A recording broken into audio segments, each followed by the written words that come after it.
చూడండి ఫ్రెండ్, 50 డిగ్రీలు ఎండలో ఎవరు కూడా లేరు బయట. నేనైతే ఇప్పుడే కాలేజీ డ్యూటీ ఫినిష్ చేసుకుని రూమ్కి అయితే వచ్చాను. చాలా జాగ్రత్తగా ఉండండి. మన ఇండియన్స్, అదేవిధంగా అదర్ కంట్రీస్ పీపుల్స్ అందరూ కూడా చాలా అప్రమత్తంగా ఉండండి. ఇగోండి బిల్డింగ్లు ఈ విధంగా ఉంటాయి, ప్రొటెక్షన్ గట్టి ఏముండవు కొన్ని బిల్డింగ్లు కువైట్లోను. అందుకనేసి షార్ట్ సర్క్యూట్లు జరిగి చాలా అగ్ని ప్రమాదాలు అయితే జరుగుతున్నాయి ఈ రోజుల్లో.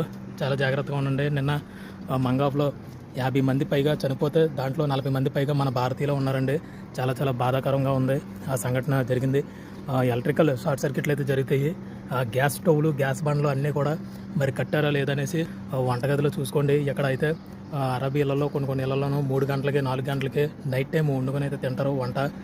మన వంట చేసేవాళ్ళు, క్లీనింగ్ చేసేవాళ్ళు ఒకసారి వెళ్ళి వంటగదిలో స్మెల్ వస్తుందో ఏమనేసి గ్యాస్ బండ్ అన్నీ కూడా చెక్ చేసుకోండి. చాలా దారుణమైనటువంటి సంఘటనలు జరుగుతాయి, అగ్ని ప్రమాదాలు కువైట్లోను. అసలైన యాసవకాలం ఇప్పుడే మొదలైందండి.